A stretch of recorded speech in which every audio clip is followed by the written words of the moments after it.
पर जब लोगों को पता लगा कि अब स्पेशल ट्रेन चल रही हैं, अब ज्यादा सहूलियत है, तो जो लोग पहले छत पर घर नहीं जाते थे उन्होंने भी अपने बैग पैक कर लिए। भीड़ और बढ़ गई, भीड़ और बढ़ गई।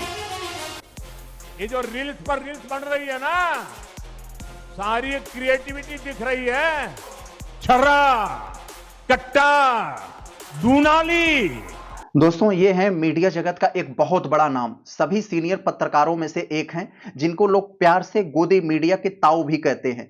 आज ये अपने पत्रकारिता के चलते छठ के समय ये ऐसी पत्रकारिता किए कि ये बहुत ज्यादा ट्रोल हो रहे हैं। दोस्तों, छठ के समय विभिन्न प्रदेशों से यूपी बिहार में आने वाली ट्रेनों में जो खचाखच भीड़ भरी है, उस पर ये ऐसा तर्क दे रहे हैं, उस तर्क को सुनकर जानकर आपकी खोपड़ी आपके मोबाइल फोन की तरह वाइब्रेट कर जाएगी। सबकी इज्जत करेंगे तो लूटेंगे किसकी? सारे मुद्दों पर बात होगी, डिटेल से बात होगी। बिहार में चल रहे कट्टा, छर्रा, बंदूक, गोली पर बात होगी। बिहार में हो रहे जंगल राज वर्सेस मंगल राज पर बात होगी। वीडियो को अंत तक देखेंगे तो सारा सिनेरियो आपको शीशे की तरह झलकने लगेगा। तो लहंगा उठा दे रिमोट से,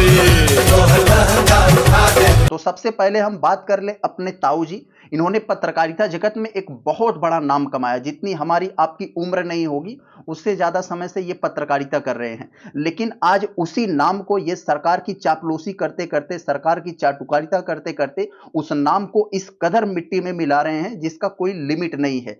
छठ के समय जो विभिन्न प्रदेशों से यूपी बिहार में जो ट्रेनें ठुस ठुस के भर के आ रही हैं। 24 घंटे इसी जगह पे बैठे हो जब से? हाँ।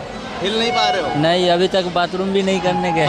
इस कदर सरकार की व्यवस्था दुर्गम स्थिति में है कि आप इस ट्रेनों में जहां से हवा आने जाने का रास्ता है वहां से इंसान आ जा रहे हैं। इस कदर ट्रेनों में भीड़ है कि आप उसमें सरसों का बीज अगर फेंकेंगे तो वो भी फ्लोर पर नहीं गिरेगा। सरकार को घेरने की बजाय, सरकार से सवाल पूछने की बजाय ये सरकार को किस तरह से डिफेंड कर रहे हैं, जरा इनका तर्क सुन लीजिए। इनका तर्क आप सुनेंगे कि ट्रेनों में आखिर भीड़ कैसी है तो आपकी खोपड़ी वाइब्रेट कर जाएगी।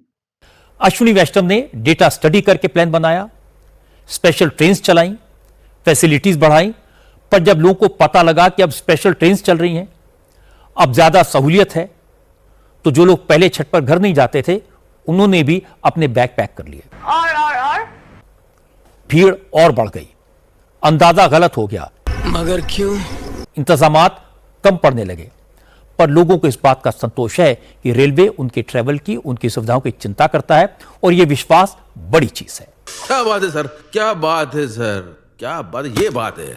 तो दोस्तों, आज गोदी मीडिया की हालात ये हो गई है, जनता ने इस कदर बहिष्कार कर दिया कि गोदी मीडिया का सरदार जो 15 किस्म का जिहाद बताता है वो भी आज आकर क्या कह रहा है, जरा सुन लीजिए। न्यूज चैनल्स पर लोगों ने आना कम कर दिया है। मगर क्यों? लेकिन न्यूज नहीं देख रहे। उसका सबसे बड़ा कारण क्या है? उसका कारण यह है कि न्यूज चैनल्स लोगों के साथ डिस्कनेक्ट हो गए हैं।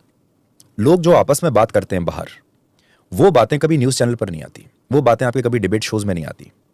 एक आम हिंदुस्तानी की जो समस्याएं हैं, आपको रोड्स अच्छी नहीं मिल रही हैं, आपके शहर में बार बार बाढ़ आ जाती है, आपके यहाँ ड्रेनेज सिस्टम अच्छा नहीं है, आप बीमार पड़ रहे हैं क्योंकि पॉल्यूशन है, इलाज बहुत महंगा हो रहा है। इस प्रकार की जितनी भी समस्याएं हैं वो आप कभी भी न्यूज़ चैनल में नहीं देखेंगे। तो कई बार ऐसा लगता है कि फिर न्यूज़ चैनल दिखा क्या रहे हैं? सो न्यूज़ चैनल सिर्फ वो दिखा रहे हैं एक ऐसी कंट्रोवर्सी जो आम लोगों के जीवन से जिसका कोई मतलब नहीं है। शाम को जो डिबेट शोज होते हैं 99% सिर्फ पॉलिटिक्स के बारे में होते हैं। हाँ। इस नेता ने ये कह दिया, इस नेता ने ये कह दिया, अब यहाँ चुनाव ये हो गया, इस पर ये कंट्रोवर्सी हो गई, इसका अपमान हो गया। इससे आम आदमी को क्या मतलब है? लेकिन रेटिंग उसी की आती है। दोस्तों, 20 साल से बिहार में एनडीए की सरकार है, 12 साल से केंद्र में एनडीए की सरकार है। आखिर बिहार को मिला क्या? हर बार बिहार इनसे पूछता है, प्लीज हमारी थोड़ी सी इज्जत करो। लवणे न भोजन। बिहार इन लोगों से रहम की भीख मांगता है, अपने 32 सालों का हिसाब मांगता है कि प्लीज इस देश में हमारी थोड़ी सी इज्जत रहने दो। तो ये लोग क्या कहते हैं? सबकी इज्जत करेंगे तो लूटेंगे किसकी?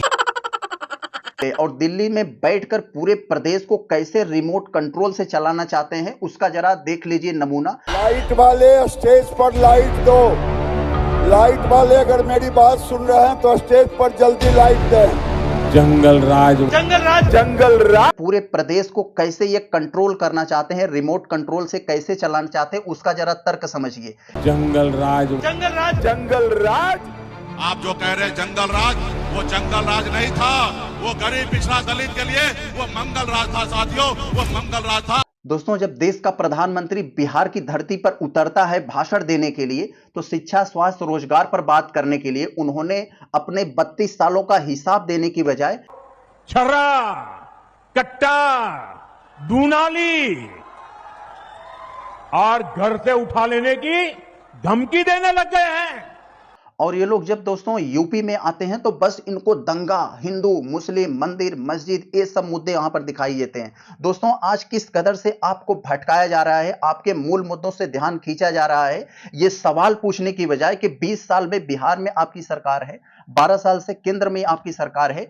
बिहार में यदि आपने एक सुई लगाने का कारखाना बनाया हो तो बता दो। अमित शाह कह रहे हैं कि बिहार में कारखाना नहीं लगाया जा सकता क्योंकि बिहार के पास जमीन नहीं है। ऐसा घटिया तर्क दोस्तों, ऐसा तर्क देते हैं जैसे लगता है कि बिहार वासी को पास ब्रेन नहीं है, उनको सोचने समझने की शक्ति नहीं है। तो जंगल राज ही याद आएगा। कह रहे हैं कि हमारी नीतियों की वजह से जो रील्स बन रही है उससे युवा कमाई कर रहे हैं। तो आप जरा सोच कर देखिए, ये लोग हर जगह चिट भी मेरी पट भी मेरी वाला करते हैं।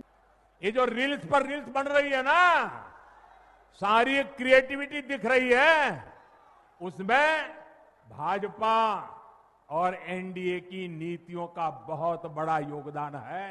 दोस्तों, बिहार वासियों को ट्रेन दिया जा सकता है क्योंकि उनको मजदूर चाहिए। अपने यहाँ दिल्ली, मुंबई, गुजरात बुलाने के लिए, लोहा फैक्ट्रियों में काम करवाने के लिए उनको मजदूर चाहिए। वो ट्रेन दे सकते हैं लेकिन आपको फैक्ट्री नहीं दे सकते हैं। दोस्तों, आप लोग जरा तर्क लगाकर थोड़ा सा सोच लीजिए। बिहार को रील्स बनवाकर उनको रोजगार देने की बात कर रहे हैं और वही गुजरात में फैक्ट्रियां लगाकर बिहार के लोगों को वहां मजदूर बुलाकर वहां अपमानित करने के लिए ट्रेनों से बुलाते हैं। दोस्तों, इन लोगों का तर्क ऐसा होता है कि कोई भी गड़बड़ी करते हैं तो उसे घुमाकर उसका भी श्रेय ले लेते हैं, कुछ अच्छा होता है तो उसका श्रेय लेते भी हैं। आप जरा सोच लीजिए, रील्स का तर्क दे रहे हैं। तो दोस्तों, आज आप सभी बिहार वासियों को इस बात को सिद्ध करना है। आपको रील्स बनाकर अपने बच्चों का भविष्य बर्बाद करना है या फिर तो दोस्तों, इस बात को आप सभी बिहार वासियों को समझना है कि इन सब बातों के, इन सब झांसों में आना है, इन सब जुमलों में आना है कि एक जात पात से उठकर एक नई सोच के साथ आगे बढ़ना है।